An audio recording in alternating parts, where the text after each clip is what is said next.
Assalamualaikum warahmatullahi wabarakatuh. Alhamdulillahilladzi hadana li hadza wa ma kunna linahtadiya laula an hadanallah.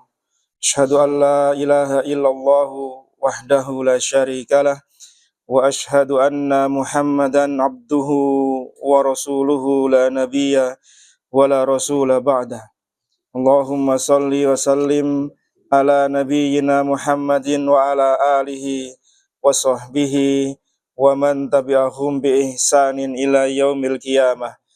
Ya ayyuhalladzina amanu taqullaha haqqa tuqatih wa la tamutunna illa wa antum muslimun.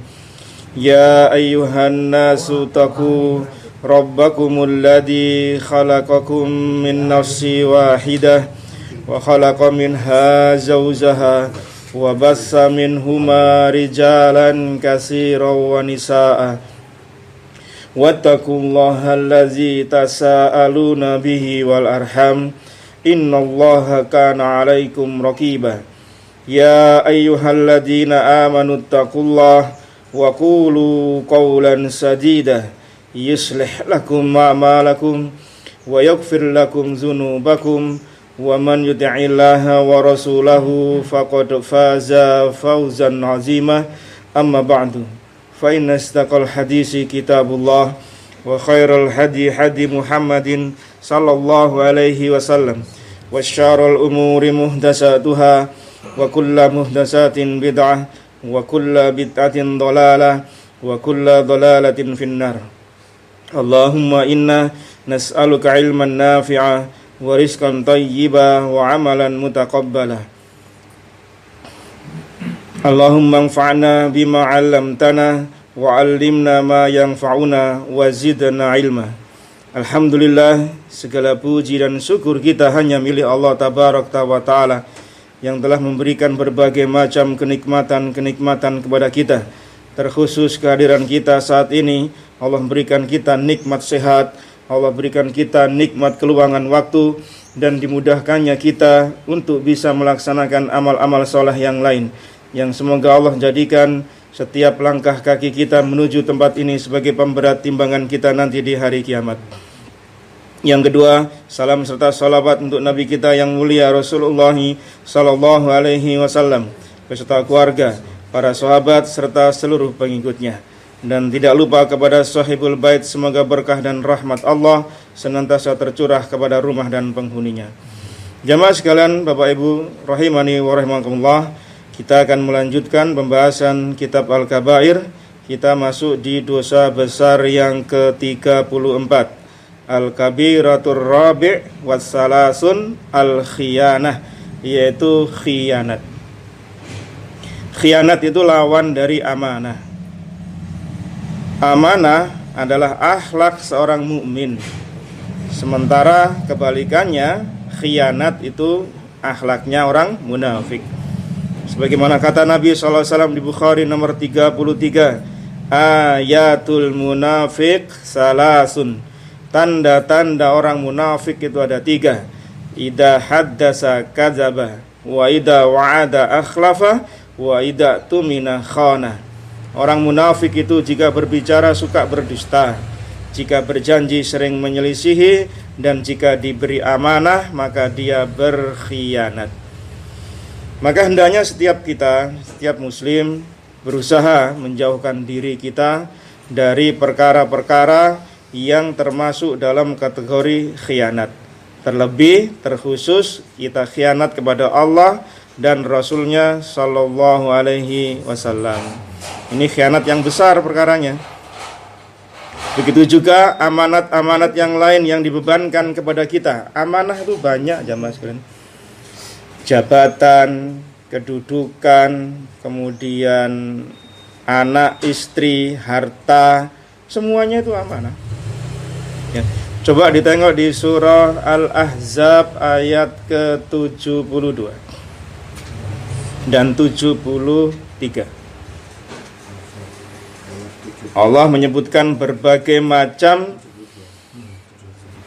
amanah yang diberikan kepada manusia dan macam-macamnya manusia dalam menerima amanah. sikap mereka terhadap amanah bagaimana? Allah tuangkan dalam surah Al-Ahzab ayat 72-73. Inna aradna al-amanata 'ala as-samawati wal-ardi wal-jibali fa'abayna an yahmilnaha wa ashfaqna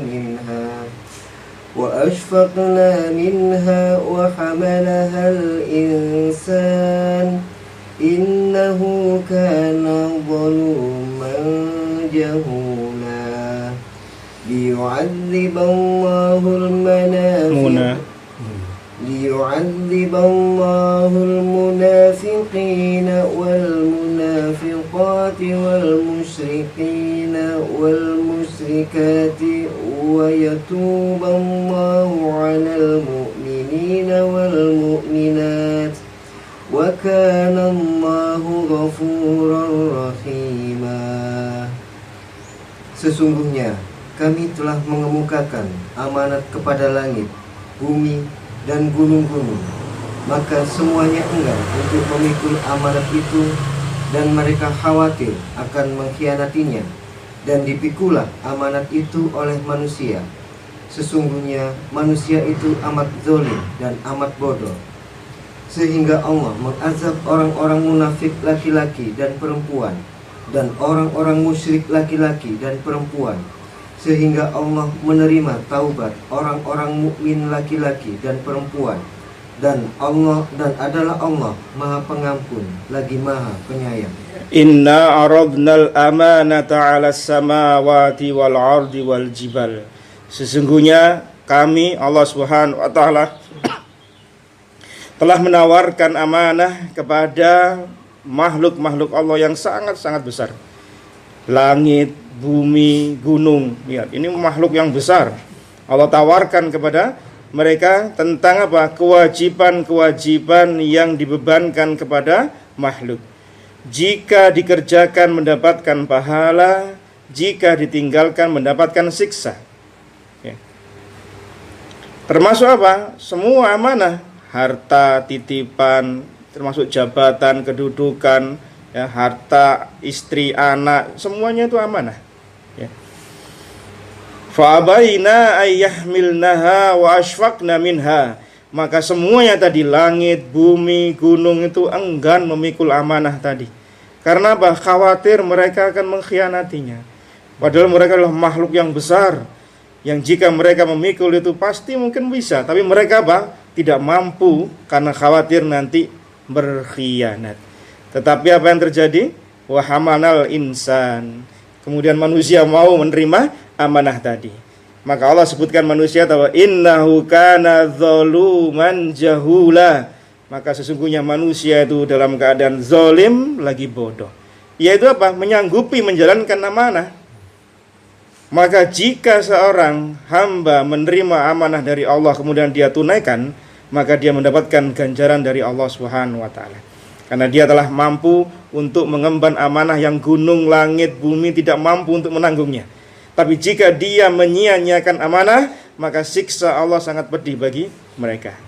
Maka kemudian di ayat yang ke-73-nya Allah sebutkan tentang 3 macam manusia dalam mengemban amanah.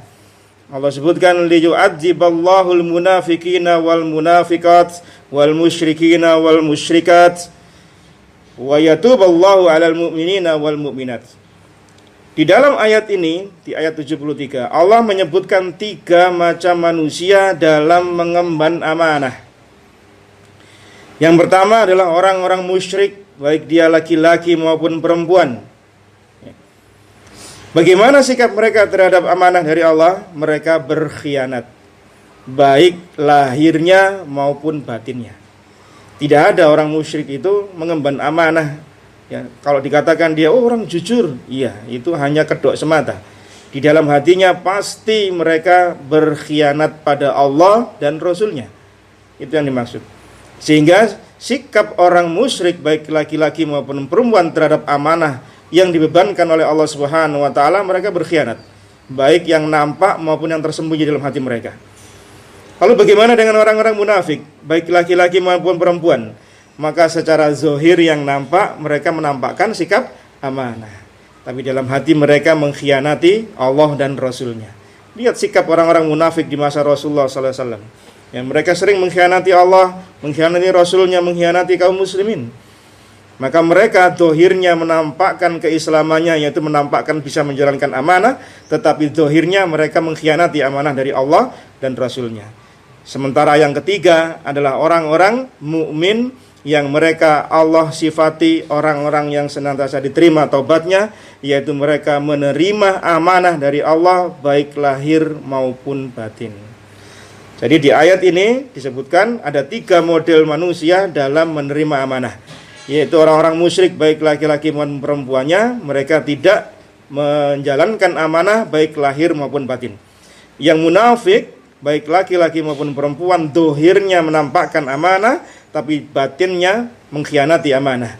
Sementara orang-orang mukmin baik laki-laki maupun perempuan, mereka menjalankan amanah yang dibebankan oleh Allah Subhanahu wa taala baik lahir maupun batin.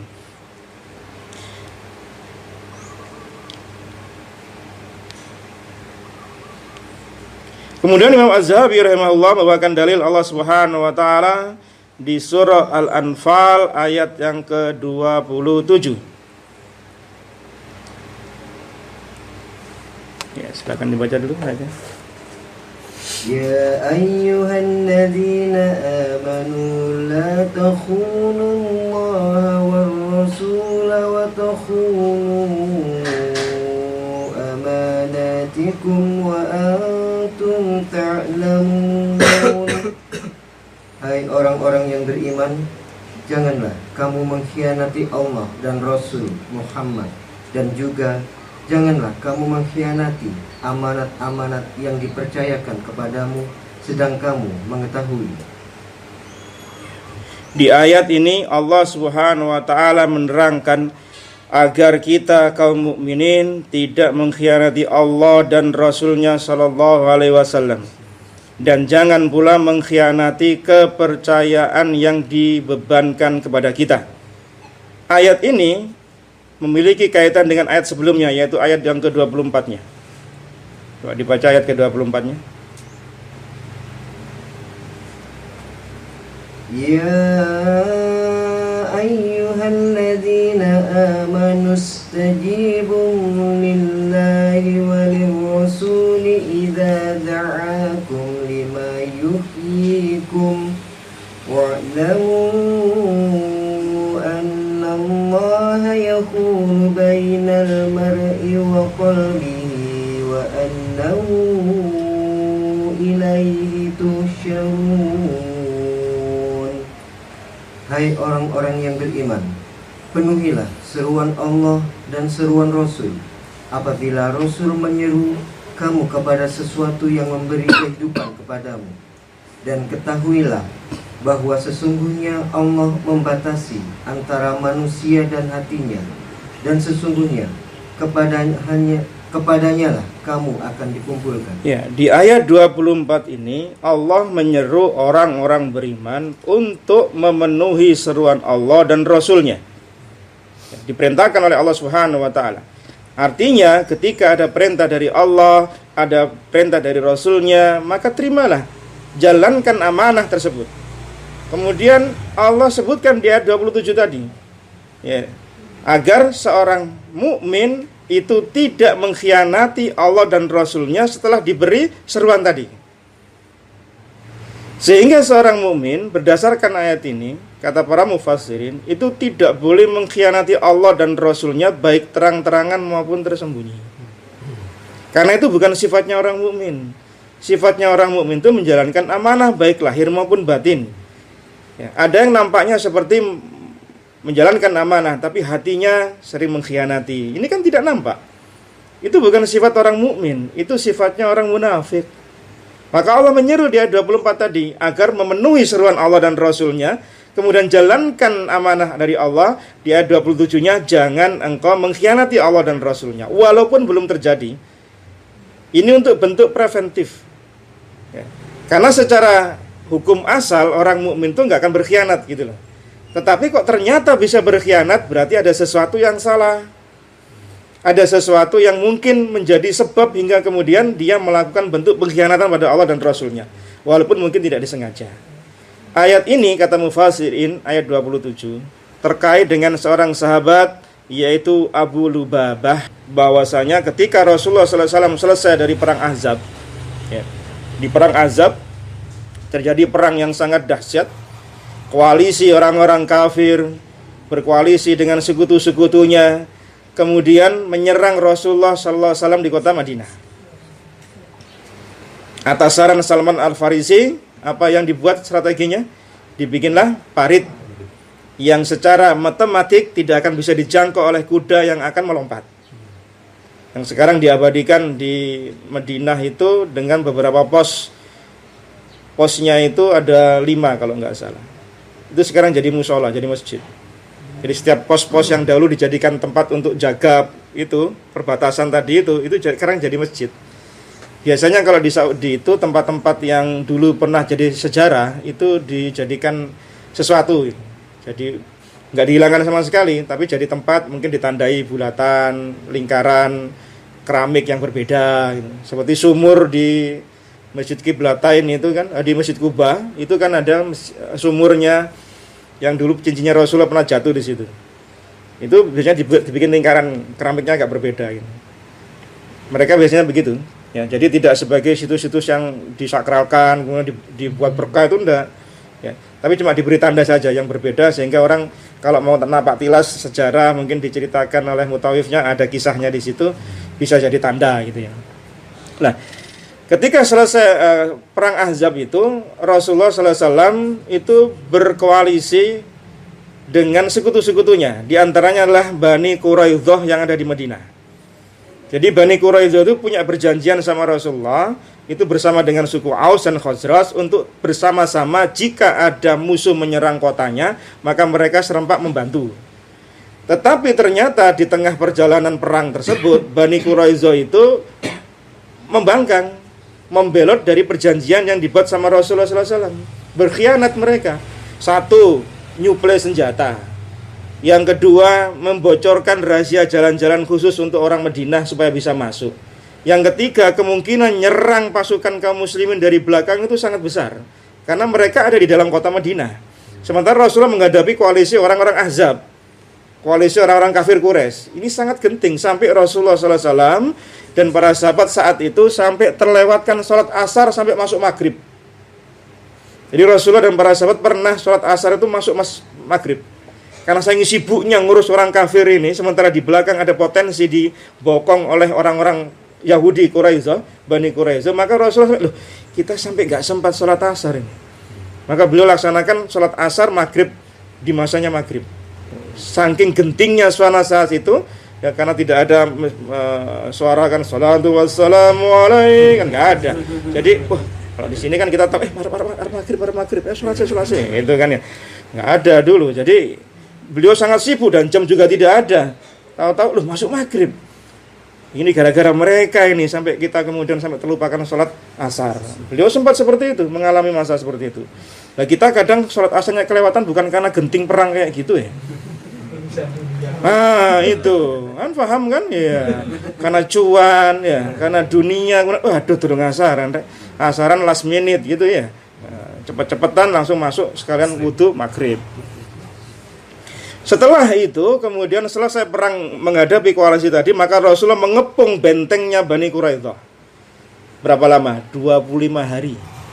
Dikepung itu habis-habisan. Sehingga orang-orang Bani Quraidzah di bentengnya tidak bisa ngapa-ngapain. Sampai kemudian Allah tanamkan rasa takut kepada mereka. Jadi orang Yahudi aslinya ya takut pula. Ya, dikepung 25 hari, mereka nggak bisa kemana-mana. Suplai makanan juga nggak bisa masuk, nggak bisa keluar. Hingga kemudian mereka mengutus utusan untuk berunding. Ya apa caranya ngadepi Muhammad dan teman-temannya ini bagaimana ini? Karena Abu Lubabah itu dulu teman karibnya orang-orang Bani Quraidzah, suku Aus itu teman komplotannya, koalisinya dengan orang Bani Quraidzah, maka mereka minta Abu Lubabah datang kepada mereka di bentengnya untuk minta saran. Apa yang seharusnya kami lakukan? Maka kemudian Rasulullah SAW mengirim Abu Lubabah bin Abdul Munzir Ansari untuk diajak musyawarah atas apa yang terjadi. Ketika sampai di bentengnya, Nabi nggak ngasih pesan apa-apa pada Abu Lubabah, hanya dikirim utusan untuk musyawarah apa yang akan dilakukan. Sampai di sana kemudian disambut laki-laki, wanita, anak-anak sambil menangis. Ya. Mereka mengatakan, "Ya Aba Lubabah, atara an nangzila ala hukmi Muhammad?" Wahai Abu Lubabah, menurutmu apakah kita mengikuti hukum yang akan dijalankan Muhammad? Padahal Abu Lubabah diutus oleh Rasulullah ke kampung Bani Quraidah untuk apa? Hanya sekedar untuk ngasih musyawarah. Nanti gimana yang akan terjadi? Sikap kita bagaimana? Itu saja. Ternyata Abu Lubabah mungkin karena iba melihat tangisan mereka atau dengan sebab yang lain, langsung Abu Lubabah tanpa ngomong sedikit pun cuma ngasih isyarat. Isyarat apa itu? Wah, dibunuh semua gitu. Wah, tambah nangis menjadi-jadi mereka. Kemudian apa kata Abu Lubabah? Fa wallah ma zalat qadamaya min mana makanihima hatta araftu anni qad khuntullaha wa rasuluh. Demi Allah, kakiku belum lagi beranjak dari pijakanku ketika ngomong gini tadi itu, maka aku sadar aku telah berkhianat pada Allah dan Rasulnya. Karena Abu Lubabah diutus bukan untuk ngasih keputusan, cuma untuk musyawarah. Tapi keduluan mengucapkan gini, nggak ngomong apa cuma gitu dah, ngasih isyarat gitu. Lah ya tambah takut ya orang-orang Bani Quraidah ini. Ya. Maka kemudian memberikan karena isyarat tadi itu, kemudian dia meninggalkan kampung Bani Quraidah dengan menyesal sekali. Dia katakan, la abrahu makani hatta yatubullaha alayya mimma sana'tu. Aku tidak akan meninggalkan tempatku ini hingga Allah mengampuni perbuatanku. Singkat cerita, kemudian Abu Lubabah pergi ke Masjid Nabawi, kemudian mengikat dirinya di tiangnya Masjid Nabawi selama 6 hari. Tidak makan, tidak minum. Kalau mau sholat sama buang hajat, istrinya buka talinya, terus diikat lagi. Sampai Rasulullah sendiri yang buka ikatanku. Kemudian datang ampunan dari Allah Subhanahu wa Ta'ala. Padahal kata Rasulullah gini, andai dia datang padaku minta ampun, aku minta ampun kepada Allah. Tapi karena rasa menyesalnya telah mengkhianati Allah dan Rasulnya, maka sebagai bentuk taubatnya diikat dirinya sendiri 6 hari loh, bayangkan. Sampai lemas, gak makan, gak minum. Sampai Rasulullah sendiri yang buka. Ketika sampai ayat taubat pada Rasulullah SAW, maka sahabat ingin buka. Tak buka, enggak, biar Rasulullah yang bukakan. Kemudian beliau pergi ke negeri Syam kalau tidak salah. Beliau tidak mau lagi tinggal di Madinah. Terus berperang sampai di masanya Utsman atau Umar. Sebagai bentuk penyesalan. Ini taubatnya sahabat-sahabat zaman dulu itu teman-teman ya. Nggak kayak kita ini yang tobatnya tomat gitu ya. Habis tobat komat maneh gitu ya. Tobatnya sahabat tuh Masya Allah luar biasa itu. Ya. Ini menunjukkan kepada kita bagaimana orang yang mencoba untuk mengkhianati Allah dan Rasulnya itu Allah berikan hukuman. Padahal yang dilakukan oleh Abu Lubabah hanya sekedar gini dok saja. Kemudian mereka meminta bagaimana keputusannya. Maka mereka meminta kepada Sa'ad bin Mu'ad radhiyallahu an. Sa'ad bin Mu'ad itu orang Ansar pula, ya, orang Bani Aus yang juga mitra Bani Khazraj, mitranya Bani Qainuqa juga. Untuk apa? Memberi keputusan apa yang seharusnya terjadi. Jadi mereka, orang-orang Bani Quraidah, tidak minta keputusan Rasulullah, tapi minta kepada teman mereka yang dulu berteman dengan mereka, yaitu sahabat Mu'ad bin Sa'ad. Sa'ad bin Mu'ad, keliru. Sa'ad bin Mu'ad, ada Mu'ad bin Sa'ad. Ada Sa'ad bin Mu'ad radhiyallahu anhu, sorry. Maka apa jawaban Sa'ad bin Mu'ad radhiyallahu anhu? Yang laki-laki dibunuh, yang perempuan tidak, kecuali satu orang saja. Karena yang satu orang itu ternyata membunuh seorang sahabat. Karena sikapnya membunuh itu kemudian dieksekusi pula. Jadi sekitar ada 600-700 laki-laki Bani Quraidah dipenggal kepalanya, dibikin galian yang besar. Seolah-olah kejam. Iya, kata Imam Ibnu Qayyim, ini bukan kejam. Tapi karena pengkhianatan yang dilakukan oleh Bani Quraidah mengkhawatirkan nyawa kaum muslimin. Andai Bani Quraidah melakukan pengkhianatan dan tidak diatasi, apa yang terjadi? Kaum muslimin, wanitanya yang di belakang yang gak dijaga kaum muslimin yang sedang perang menghadapi orang-orang kafir Quraisy, bisa habis itu. Ini pengkhianatan besar pada Rasulullah. Karena tidak boleh sepihak itu memutuskan tali persetujuan, itu tidak boleh. Dan biasanya Rasulullah SAW itu kalau mereka ada persengketaan, ada persetujuan, perjanjian, maka beliau tidak akan menyerang langsung, kecuali mereka melakukan pengkhianatan. Fathul Mekah itu terjadi tanpa pemberitahuan kepada mereka. Rasulullah ketika mengirim pasukan 10.000 pasukan ke Fathul Mekah, ke Mekah itu beliau nggak ngasih tahu kan, cuma besok kumpulkan pasukan. Nabi nggak ngasih tahu. Sampai kemudian dipecah-pecah beberapa pasukan, kemudian baru sampai di tengah jalan menuju Mekah, baru mereka sadar, oh ternyata kita mau nyerang ke Mekah. Untuk apa? Memberikan shock terapi. Tapi kalau ada perjanjian sebelumnya yang dibicarakan, kemudian, oh ya sudah kita berpisah ya, itu boleh. Kemudian nyerang ada pemberitahuan. Tapi kalau satu sekutu, satu pihak memutus sepihak, maka tidak usah pakai pemberitahuan, serang langsung. Karena pengkhianatan itu kepada Allah dan Rasulnya lebih besar dosanya. Paham maksudnya ya? Ya, itu yang menjadi asbabun nuzul turunnya ayat ke-27 Al-Anfal tadi. Ya. Apa? Jangan mengkhianati Allah dan Rasulnya. Ya. Termasuk apa? Apa-apa yang dibebankan kepada kita. Nah, kemudian dalil berikutnya surah Yusuf ayat yang ke-52.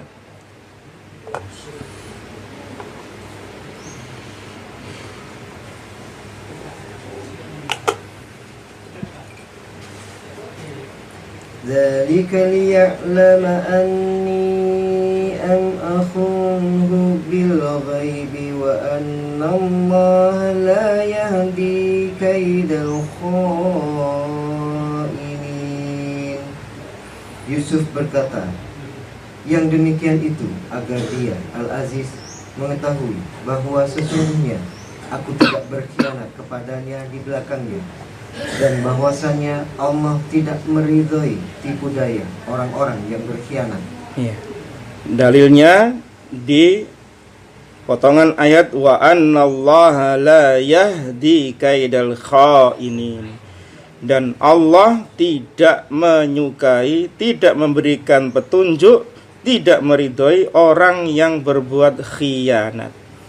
Ini sebagai dalil yang dibawakan oleh Imam Az-Zahabi rahimahullah, bahwasanya orang yang berkhianat itu sepertinya menang di awal-awal, berhasil mengelabui, berhasil unggul dari orang dia khianatikan, tapi ujung-ujungnya pun juga akan binasa mereka. Tidak akan pernah berhasil orang yang mengkhianati orang lain. Ya. Di dalam tafsirnya Sa'di mengatakan fa inna kulla kha'in la budda an ta'uda khiyanatuhu wa makruhu ala nafsi wala budda ayyatabayyana amruh.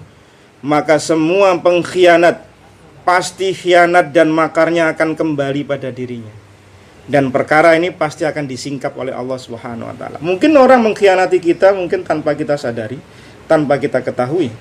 Orang bekerja pada sebuah perusahaan, kemudian mengkhianati bosnya, mengkhianati tempat bekerjanya dengan menjual resep-resep rahasianya kepada lawan-lawannya. Itu khianat, itu nggak boleh. Kecuali sang owner mungkin, yaudah silakan kamu belajar tempat saya, setelah dapat ilmu silakan kau buka sendiri, kan ada kayak gitu ya. Itu bagus itu, masya Allah. Ini mudah-mudahan jadi amal jariahnya sang bosnya. Tapi ini rahasia dapur perusahaan, rahasia marketingnya itu tidak boleh dibongkar selama kita masih bekerja di sana, karena ini khianat namanya. Apalagi dijual kepada lawannya dari kolega kita, lawan kolega bisnis kita. Ini jelas khianat ini.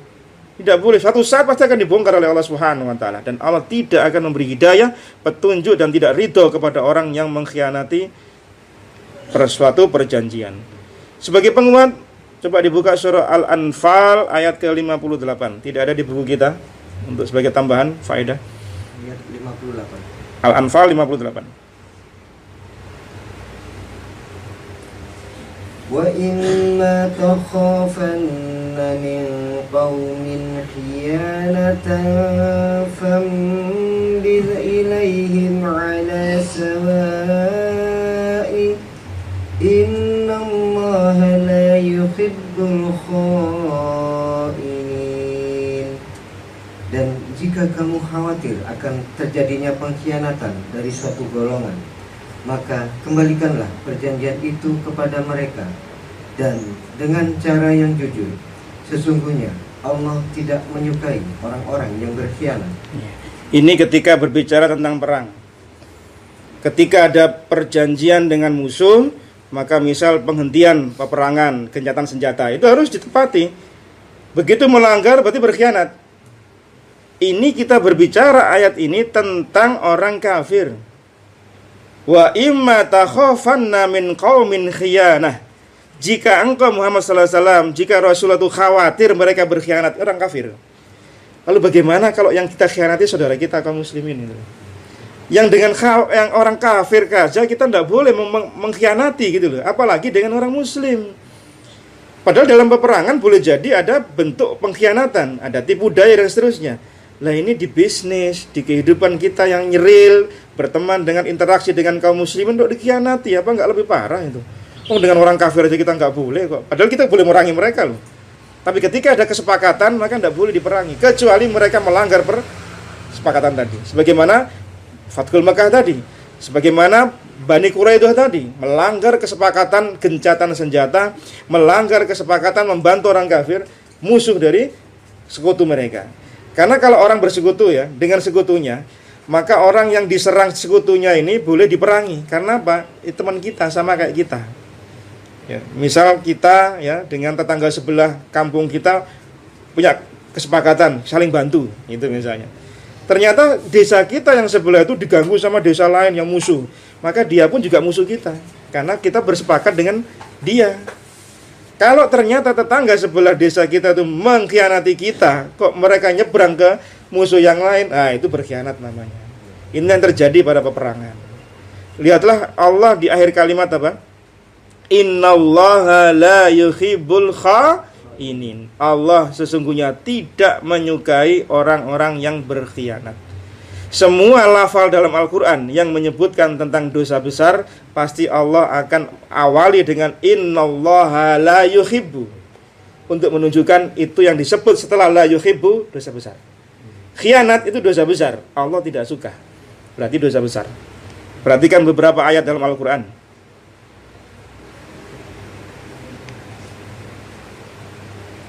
Contoh beberapa ayat yang antum bisa catat barangkali.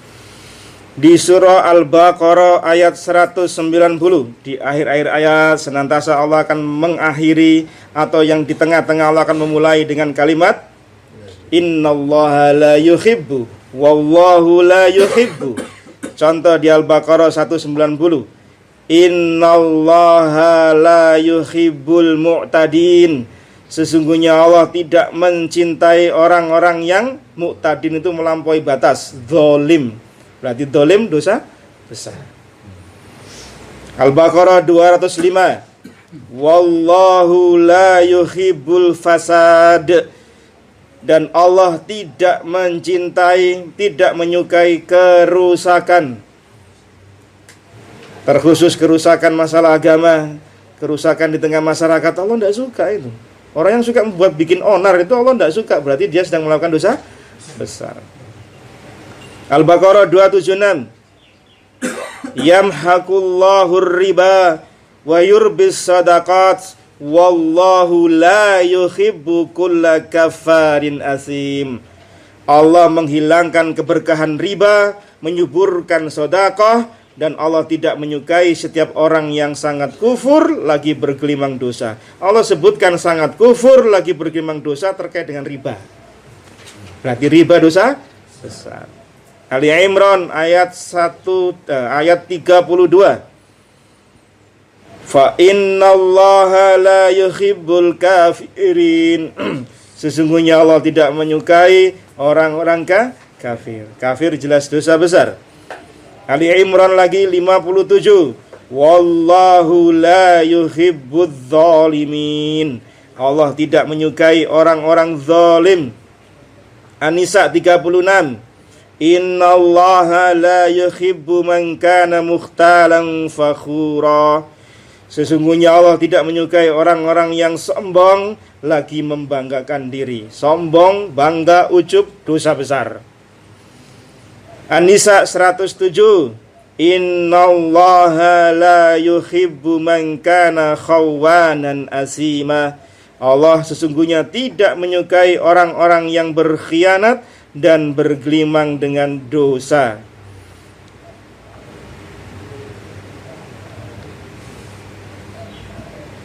Demikian juga di surah An-Nahl 23, Al-Hajj 38, Al-Qasas 77, dan beberapa ayat lainnya. Semuanya Allah sebutkan innallaha la yuhibbu. Setelah itu baru disebutkan perkaranya. Berarti semua perkara yang disebutkan innallaha la yuhibbu setelahnya itu termasuk dosa besar. Nah, kemudian Imam Az-Zahabi rahimahullahu taala membawakan dalil sabda Nabi sallallahu alaihi wasallam, wa qala Nabi sallallahu alaihi wasallam, la imana liman la amanatalah wa la dina liman la ahdalah.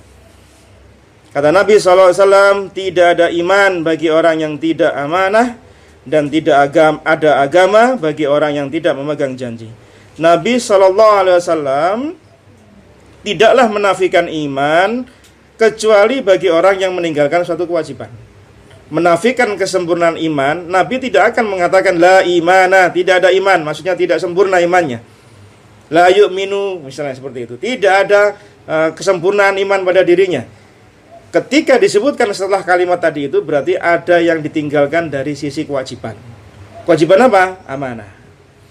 Berarti dia melanggar amanah, dan khianat termasuk dosa yang disebutkan di sini. Yaitu apa? Menunaikan amanah adalah kewajiban. Tidak ada iman bagi orang yang berkhianat. Tidak sempurna imannya.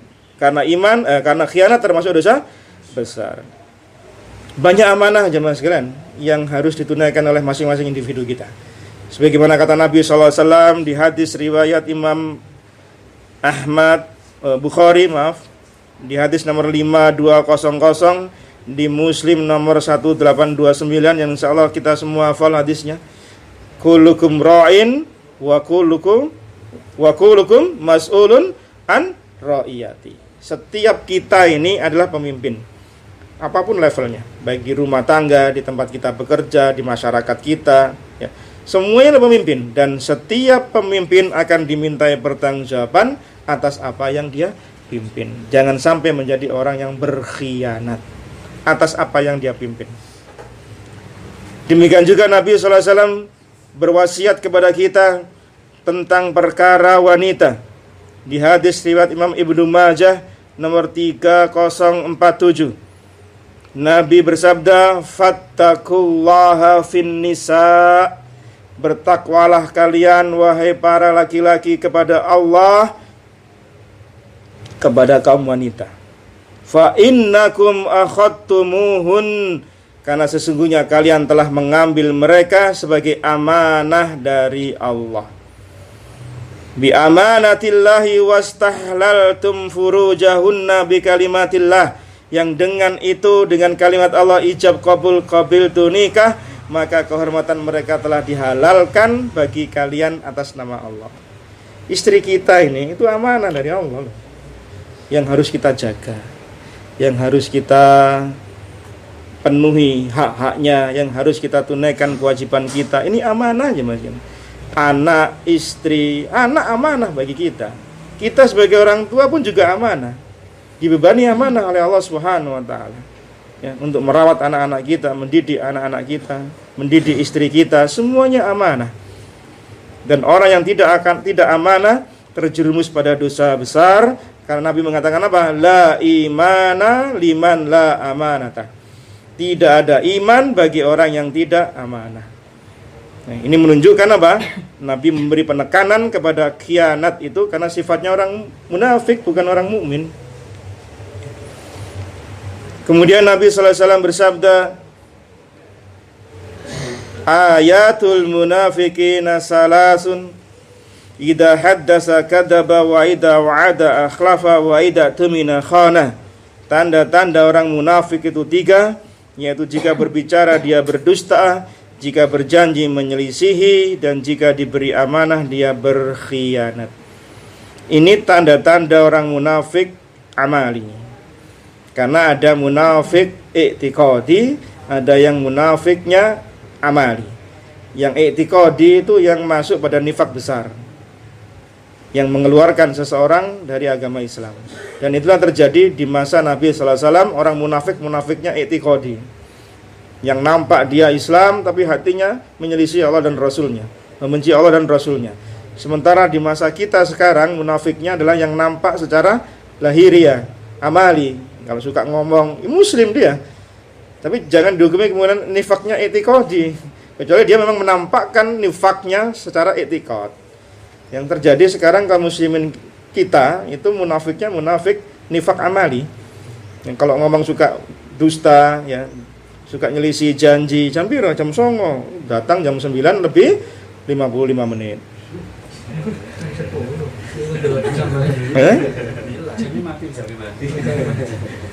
Datang ya kajian, ya kapan? Ba'da Isya, datang jam 10.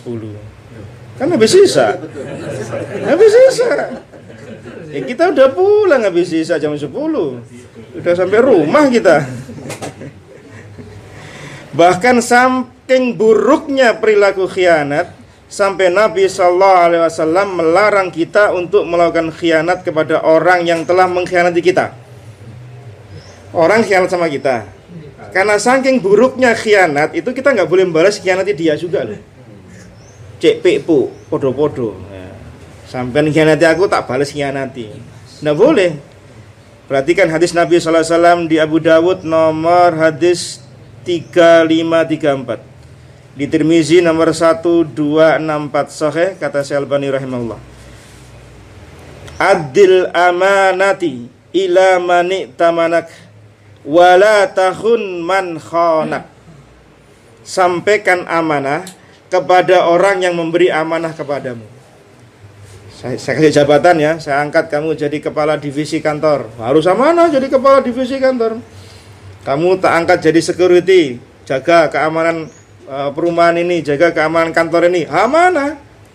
Kamu tak tunjuk jadi bendahara, harus amanah. Kembalikan amanah itu kepada orang yang nunjuk kita.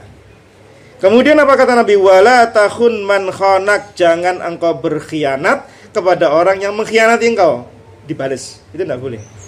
Padahal membalas keburukan boleh kan? Boleh. Di Al-Quran disebutkan kok boleh. Memberi maaf lebih baik. Tapi karena buruknya khianat, sampai Nabi melarang untuk membalas keburukan dengan burukan serupa berupa khianat. Contoh, ada seorang istri berselingkuh dengan orang lain. Suaminya tahu, oh itu istrinya si A, suaminya si A. Dibalas dia berselingkuh dengan istrinya yang tadi selingkuh sama istrinya. Tak balas cek pepo. Cek podo loro atine. Nggak boleh. Balas khianat orang mengkhianati kita itu nggak boleh. Padahal untuk membalaskan sakit hati kita, boleh jadi orang melakukan khianat yang sama kan. Tapi karena saking buruknya khianat itu, Nabi melarang untuk membalas dengan yang serupa, untuk menunjukkan khianat itu perkara buruk ya.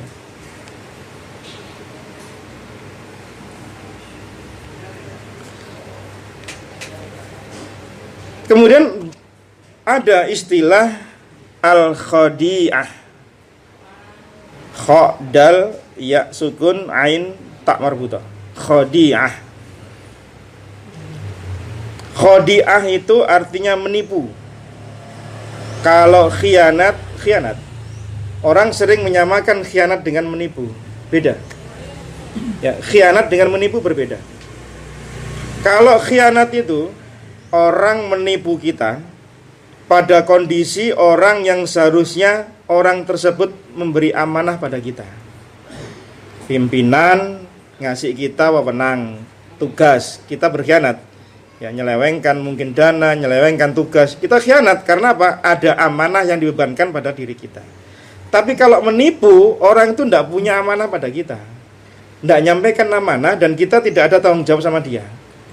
Terus kita tipu dia, itu boleh. Dan tidak semua menipu dalam kondisi tersebut tercela. Contoh dalam peperangan. Peperangan itu kata Nabi SAW tipu muslihat. Semua peperangan itu sifatnya tipu muslihat. Maka kata Nabi SAW, sebagaimana kata beliau di hadis riwayat Imam Bukhari Muslim di nomor 3030, di Muslim nomor 1739, al-harbu khid'atun. Perang itu tipu daya. Maka tidak usah amanah-amanahan nih perang. Mau musuh amanah-amanahan. Sampai tak tebas ya. Ojo, kamu kan enggak boleh. Wong iki perang kok ini. Perang itu tipu daya. Tipu daya. Maka ketika perang Ali bin Abi Thalib ya duel dengan seorang kafir namanya Amr bin Wud. Ali mengatakan, aku duel sama kamu dengan 2 orang loh. Ditipu ini, Amr bin Wud ini. Kemudian dia noleh ke belakang, dikira ada 2 orang bersama Ali bin Abi Thalib. Ketika noleh ditebas kepalanya. Karena nipu boleh. Ini bukan khianat namanya, bisa dipahami ya. Nah, orang nipu itu kadang dibenarkan, apalagi dalam kondisi perang. Tapi kalau khianat dalam kondisi apapun, yang dia diberi amanah tidak boleh dikhianati. Kadang orang menyamakan, oh kamu nipu saya selama ini ya. Padahal nggak ada amanah sama dia, nggak ada ikatan sama sekali. Maka ini bukan bentuk pengkhianatan, tapi bentuknya namanya penipuan. Dan dua-duanya dosa pula, ya, tidak boleh dilakukan. Nah, kemudian di akhir kalimat di bab ini Imam Az-Zahabi mengatakan, wal khiyanatu fi kulli syai'in qabihah. Setiap khianat dalam segala urusan itu perkaranya perkara yang khabih, perkara yang buruk. Wa ba'duha syarrun min ba'd. Sebagian perkara khianat lebih buruk sebagian yang lain. Jadi khianat itu bertingkat-tingkat. Keburukannya, dampak yang ditimbulkan atas objek yang dia khianati itu bertingkat. Walaisa man khanaka fi filsin kaman khanaka fi ahlika wa malika wartakaba al-adhaim. Orang yang mengkhianati kita dalam 1 rupiah, 1 sen, 1.000 rupiah, itu lebih kecil khianatnya dibanding kalau kita mengkhianati perkara-perkara yang lain. Artinya, kata Imam Az-Zahabi rahimahullah, orang yang berkhianat itu dosanya bertingkat sesuai dengan objek yang dia khianati. Ya. Orang yang berkhianat pada orang lain urusan harta mungkin lebih besar dibanding kalau orang berurusan dengan hanya sedikit harta. Orang yang berkhianat dengan orang banyak itu lebih besar dosanya dibanding dengan orang yang mengkhianati cuma 1 orang. Sehingga objek yang dijadikan pengkhianatan itu adalah bentuknya lebih besar, itu bertingkat-tingkat, tidak sama. Sama seperti pernah kita bahas tentang masalah zina. Orang yang menzinai tetangga dosanya lebih besar daripada dia berzina dengan orang lain. Ini menunjukkan dia yang seharusnya menjaga keluarga tetangganya, yang menjaga kedamaian tetangganya, ternyata kok dikhianati. Ini khianat, diberi amanah kok. Tetangga kita ini amanah loh jemaah. Amanah kita semua. Amanah untuk tidak didolimi, amanah untuk dibikin tentram. Itu amanah dari Allah.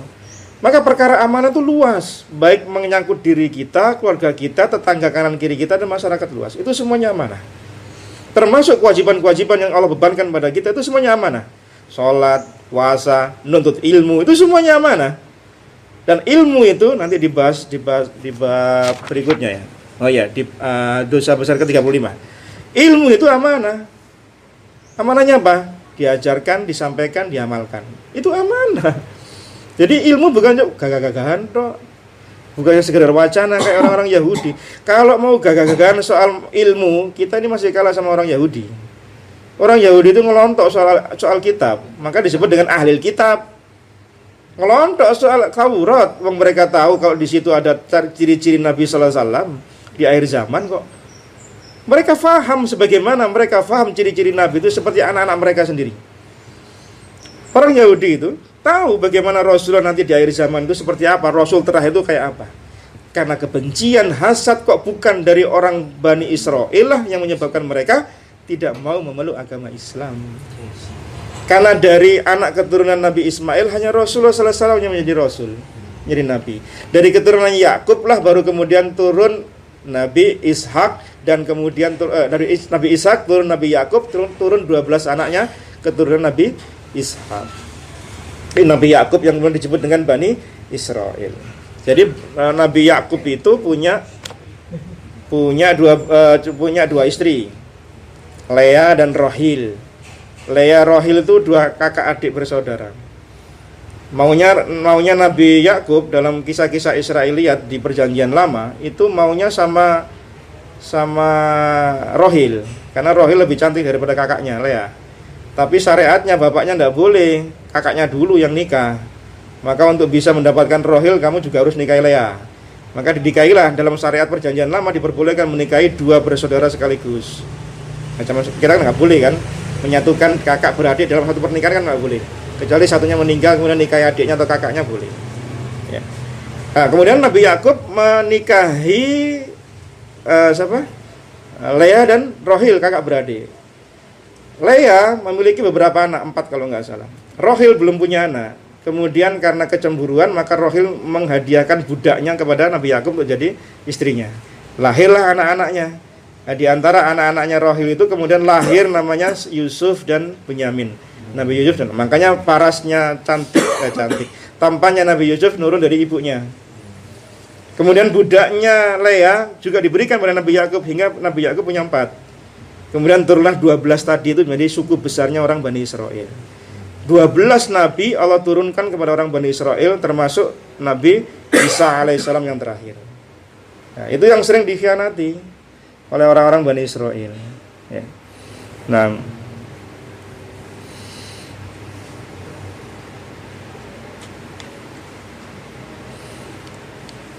di hadis yang lain Nabi SAW sebutkan tentang dosa besar, tadi tentang amanah tadi ya. Antuzaniya halilata jarik, berzina dengan istri tetanggamu itu lebih besar dosanya dibanding dengan berzina dengan orang lain. Ya wal yadubillah, ya ini tidak terjadi, tapi ini menunjukkan pada kita bahwasanya berkhianat dengan orang yang dekat dengan kita itu dosanya lebih besar dibanding orang yang amanahnya jauh dari pengawasan kita. Termasuk ketika kita memiliki keluarga yang harus kita bakti, mempererat tali silaturahim. Di sana kan ada ring 1, ring 2 atau ring 3. Ring 1 siapa? Ibu kita, terus nenek kita naik ke atas. Kemudian paman bibi kita. Kemudian saudara saudari kita. Ini ring 1. Termasuk keponakan kita turun ke bawah itu ring 1. Kalau ring 2-nya sepupunya dari istri kita, dari kita, itu sepupu itu ring 2. Ya. Atau istrinya paman itu ring 2 karena pernikahan mereka dengan paman kita atau dengan bibi kita. Nah, yang seperti itu kan amanah, semuanya amanah. Nah, maka termasuk ilmu yang kita ambil ini juga amanah. Jangan seperti orang-orang Yahudi yang kita bahas tadi itu, mereka punya ilmu tapi tidak mau diamalkan, ya, sehingga mereka kemudian dimurkai oleh Allah Subhanahu wa Ta'ala. Ini yang bisa kita bahas terkait dengan dosa besar yang ke-34, al-khiyanah. Imam Az-Zahabi tidak banyak membawakan dalil di bab ini. Di bab berikutnya soal ilmu banyak sekali beliau bawakan dalil. Insyaallah taala kita akan bahas pada pertemuan yang akan datang. Semoga memberikan manfaat kepada kita semuanya untuk senantiasa menjaga amanah-amanah yang dibebankan kepada kita, baik yang sifatnya individu kita, keluarga kita, masyarakat kita, atau kedudukan kita, jabatan kita, harta kita, semuanya amanah yang wajib kita jaga dan tidak boleh dikhianati karena termasuk dosa besar. Semoga Allah senantiasa memberikan hidayah, kelurusan niat kita dan keistiqomahan dalam menjalankan agama ini di atas sunnah Nabi-Nya sallallahu alaihi wasallam. Allahu a'lam bishawab. Nanti jika ada pertanyaan di offline saja. Barakallahu fikum, jazakumullahu khair. Kita akhiri dengan doa. Subhanakallahumma bihamdika asyhadu an la ilaha illa anta astaghfiruka wa atubu ilaik. Wa sallallahu ala nabiyyina Muhammadin walhamdulillahi rabbil alamin. Assalamualaikum warahmatullahi wabarakatuh.